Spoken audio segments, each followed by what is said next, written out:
Donc merci Noé. Je trouve que sur certains points, tu vas peut-être un peu vite en besogne, donc je voulais te demander ton avis par rapport à ça. Donc tu disais qu'il n'y avait pas beaucoup de conférences sur la lexicographie, ce genre de choses. Alors il y en a quand même. Oui, Il y a Euralex, il y a Ilex, il y a Asialex. Les formations en sciences du langage qui intègrent des cours de lexicographie, alors dans une moindre mesure, il y en a à Toulouse. Il y a un master à Lille qui est sur la lexicographie et la terminographie. Pour revenir sur ce qu'on disait des modes de collaboration dans le Wiktionnaire qui avait été qualifié de système un peu anarcho-syndicaliste par Peter Angst. oui, c'est ça. Et Thorsten Zech et Irina Gurevich disaient que c'était une démocratie de la connaissance, etc. Alors sur le principe, oui, sauf que quand on va regarder sur les pages de discussion, on se rend compte que pas forcément. Il y a beaucoup de sujets qui pourraient être polémiques pour lesquels il n'y a pas de sujet de page de discussion associée. Et tu parlais justement de un peu la polémique qu'il y a eu sur parler français. Alors ce qui posait problème, c'était pas le fait que ce soit considéré comme un adjectif français, mais comme un adverbe Oui, dans adverbe, parler pardon. français. Oui, oui. Adverbe. Bon, alors clairement, le problème vient du fait de vouloir décomposer parler français. Hein, je pense, et c'est clairement pas là-dedans un adverbe, mais je veux pas être catégorique. En tout cas, d'un point de vue linguistique, c'est clairement pas un adverbe.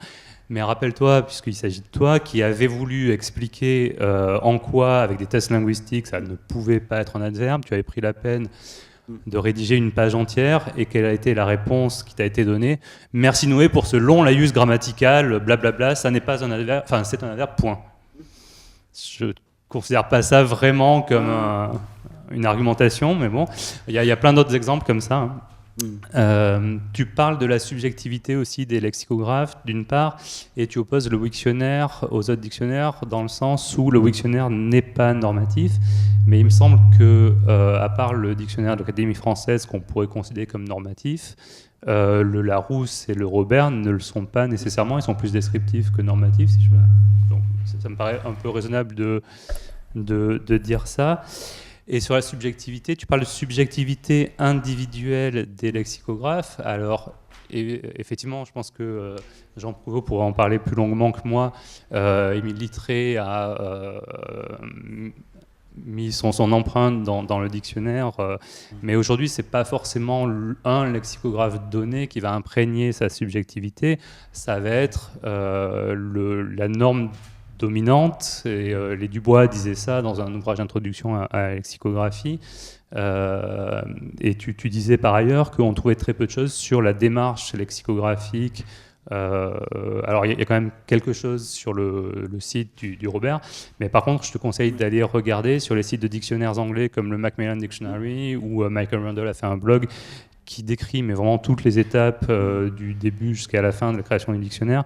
Ils ont fait l'effort aussi de faire des manuels de lexicographie qui sont très pédagogiques. Oui. Donc on trouve de ce côté-là.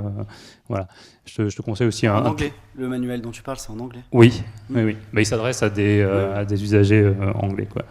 Et pour savoir pourquoi il n'y a pas plus d'explications que ça sur le Robert et le Larousse, je te conseille de lire Pierre Corbin, qui a fait un très bon article dans une conférence MLF qui s'appelle « Quel avenir pour la lexicographie française ?» où il revient sur les 5 dernières décennies en la matière.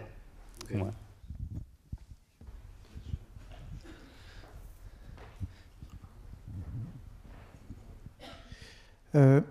Oui, je reviens un petit peu sur la séparation entre démarche savante, participative, collaborative me paraît assez juste, mais je voudrais revenir sur la démarche savante sur laquelle vous êtes quand même assez critique sur les méthodes traditionnelles.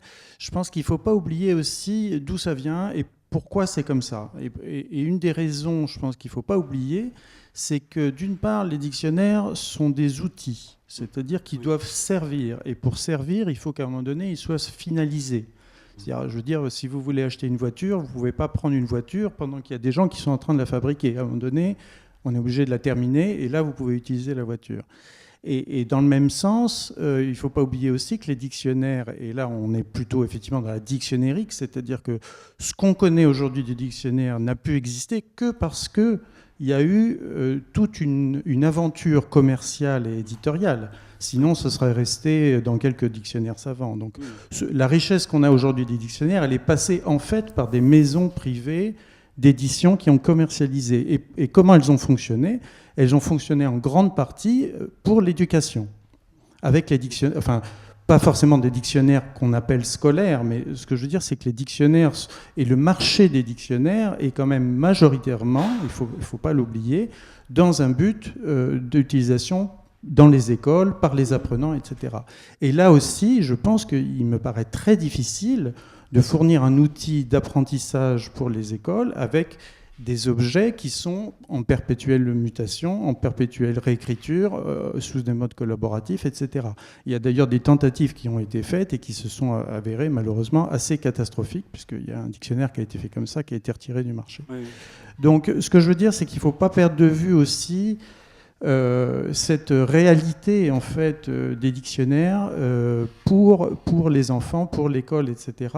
Ce qui me paraît aujourd'hui encore compliqué, peut-être un jour on arrivera effectivement à concilier tout ça, mais qui me paraît compliqué à mettre en œuvre dans un mode participatif et collaboratif. Et la critique qu'on peut faire aux dictionnaires savants qui sont faits par un groupe d'auteurs, un groupe d'experts, etc., qui évidemment, inévitablement, ne peuvent pas tout connaître et n'ont pas forcément toutes les informations, elle vient de là aussi. Donc il ne faut pas oublier que les dictionnaires sont vraiment aussi faits pour ça, quoi.